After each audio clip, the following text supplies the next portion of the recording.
YouTube, what's going on today, man? Listen, today's video is a stinky one, so beware. We're talking about P. Diddy and Jay-Z. Gary's making me do it. I'm out of the loop, but this video is going to catch me right up. Apparently, allegedly, Jay-Z is involved in some weird stuff, kind of like his boy P. Diddy. Now, I don't know about you guys. I don't know about your opinion with Hollywood and all that, but I've always kind of looked at Hollywood like this. People are getting exposed, man. Left and right, you know. What I want to know from you guys is, do you think this is just the tip of the iceberg? Like, does it get a lot worse than this? I don't know, man. They used to talk about all these things like they were just crazy conspiracy theories, and now there might be some truth to some of it. It's just, Now, on the other hand, we're in this day and age where you're guilty until proven innocent. Not in the court of law, but in the court of public opinion. Anyway, I want you guys to watch this and give me your thoughts down below, and if you like today's video, don't forget to drop a like on the video, man. And enjoy your day, your week. I'll see you guys again soon. Take care of yourself. Take care of each other. Peace and love, gang. Chat, good morning, man. Gary's got me queued up for a P. Diddy, Jay-Z allegations breakdown, man. I'm going to be honest with you, bro. Just off the rip here. I mean, I've been hearing stuff about this Jay-Z, P. Diddy thing for years, man. I mean, I just kind of always thought it wasn't true, but I think we're getting to that point where something's wrong, you know?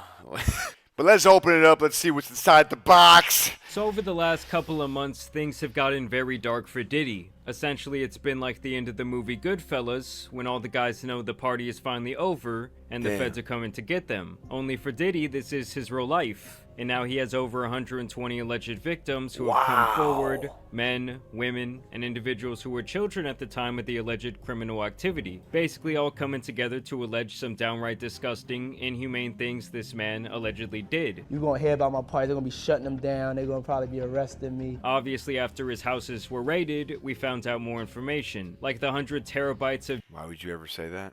data that Diddy had in his possession that many suspect to be of various blackmail for various extortion. They also seized evidence of the freak-offs.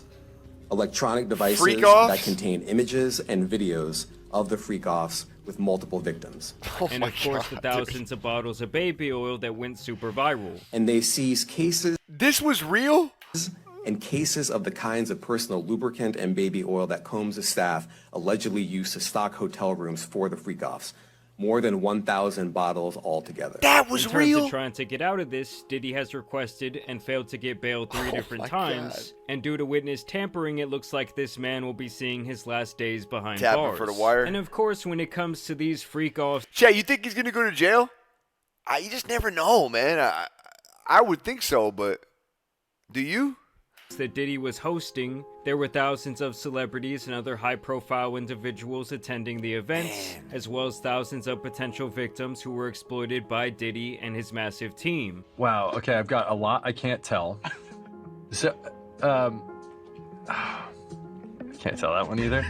Over the last 40 years, many people have been very close associates with Diddy, as he is one of the biggest business moguls in the entertainment industry, and really did hold the keys to many artists' careers.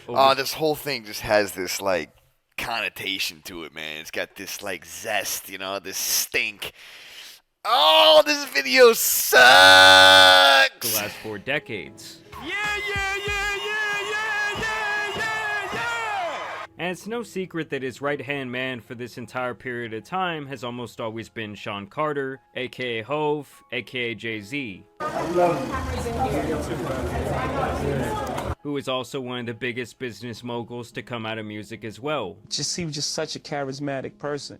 And we've had that in common for a while, but we always was competitive with each other as well. In a lot of ways, P. Diddy and Jay-Z laid the blueprint, no pun intended, on how to go from a dope rapper, a talent evaluator, and really start doing big business where you achieve actual ownership and stake in these companies who are making money from you. Savage! I'm a savage! Oh! I'm a savage! Whatever I want, I'm going to get! Whatever I want, I have to get! And now Jay-Z has been listed in one of the many complaints against Diddy, and so today we're going to talk about it. So all of the cases against Diddy so far have been filed by a lawyer named Tony Busby. His name might sound familiar as he has represented clients in several high-profile cases. He is the one who helped all of those women file against Deshaun Watson years ago. Oh, nah.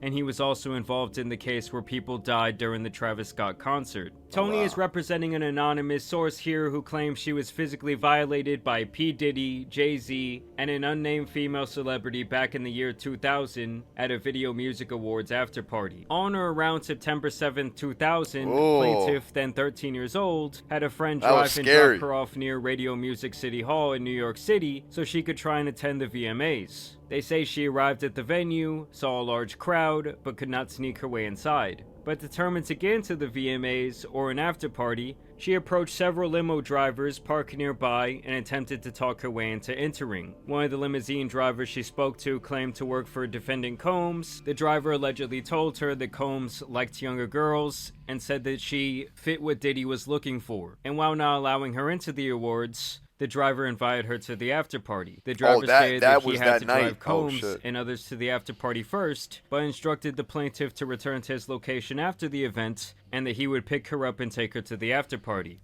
And so the plaintiff then claims here that the limo driver took Diddy and possibly his aunt. Some of these girls are just like, God, man. I mean, what? That's the strat, the plan? Entourage to this after party, and then did actually circle around back to pick her up. After approximately 20 minutes, plaintiff arrived at what she believed to be a large white residence with a gated U-shaped driveway. Once inside, two men asked plaintiff to sign a document, which plaintiff did not read, but which she now believes to have been a non-disclosure agreement, and she claims she was told she could not discuss what happened at this party. Hey, Chat, if you pull up to a party, right, and the first thing you got to do before you walk through is sign an NDA. I mean, wow. And I couldn't even imagine. I'd just walk away. I'd be like, I'm good. I'm out.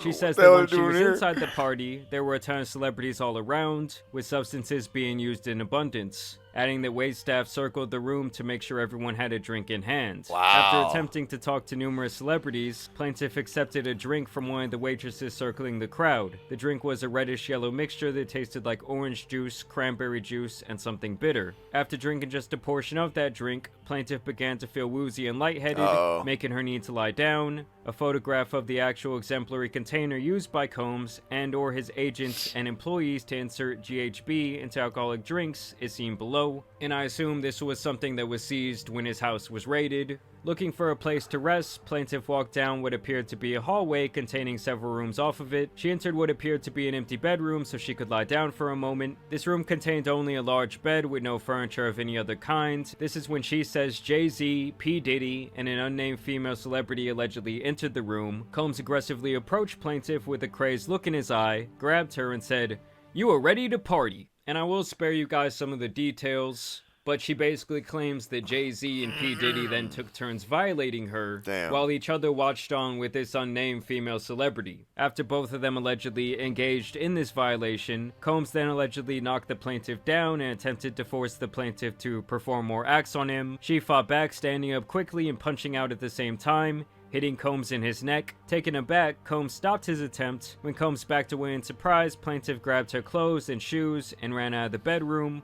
Holding her dress in front of her like a towel, she ran around the residence until she found the front door and was able to leave the party. She then claims that she retraced her way all the way back to a gas station. She calls her father, tells him what happened, and he comes to pick her up. So now she is seeking damages for this event. Jay-Z was expecting for this information to be released to the public, and he did reply with an immediate statement. My lawyer received a blackmail attempt, called a demand letter from a lawyer named Tony Busby. I think. What he had calculated was the nature of these allegations and the public scrutiny would make me want to settle. No sir, it had the opposite effect. It made me want to expose you for the fraud you are in a very public fashion. So no, I will not be giving you one red penny. Jay-Z then goes on to adamantly deny these allegations, even encouraging Tony to file a criminal complaint, and says that this is all basically an attempt to destroy his reputation and extort him for money, even adding that he himself had sued Tony alleging a blackmail attempt to reach a settlement. Tony responded by saying that in the demand letter initially sent to Jay-Z, there was no request for money, and that Jay-Z had apparently harassed both him and his client during the time period between the demand letter and the present. Both men seem to think that the other has no ground to stand on, and is more concerned with their personal reputations than anything else. And now just today, Jay-Z's lawyer is actually requesting the judge require this accuser to come forward and reveal herself to the public, saying that if she wants to ruin Jay-Z's reputation like this and get money from doing so, she should have to make herself known in making such a damning allegation. So now we're really just gonna have to wait and see what happens here. I really have a hard time seeing them being able to prove this allegation, especially with it allegedly occurring almost 25 years ago. That's what I'm saying, Obviously, man. the most important witnesses here would be the 25 limo driver, years the ago. gas station clerk, and possibly the father of the then alleged 13-year-old girl, as well as possibly some people who were there that night at that party. Like I said before, Jay-Z has been P. Diddy's right-hand man for the last 30 years, so you would think where there was smoke, there would be some fire. Like, you can honestly not sit here and convince me that there's absolutely no way that he knew that his best buddy was into some absolutely diabolical shit. It was no secret in the industry, and the possibility that Jay-Z might have witnessed it up close and personal is not out of the realm of possibility. It's like everyone who was heavily affiliated with Epstein, many people obviously do not trust at this point. So who knows, this could be the tip of the iceberg of all the weird shit that has been going on in the entertainment business for hundreds of years. Yeah, like I said Hollywood's so before, strange, over 120 people have come forward with their stories regarding Diddy's criminal activity. 120 so there could potentially people, be bro. hundreds of celebrities involved, or at least being accused of being involved in several of these incidents. But obviously, I want to know what you guys think down below. Man, I mean, it's not... in this day and age, bro, you are guilty until proven innocent. I mean, not in the court of law, but in the court of public opinion and social. You're guilty until you prove your innocence, man. It's wild. So... man, there's been 120 allegations against P. Diddy, man. I mean, do we even have a conclusion there? I have no idea. I haven't been keeping up with this stuff, man. Is this guy going to jail? Is he not? That's my first question. And then the Jay-Z stuff, man.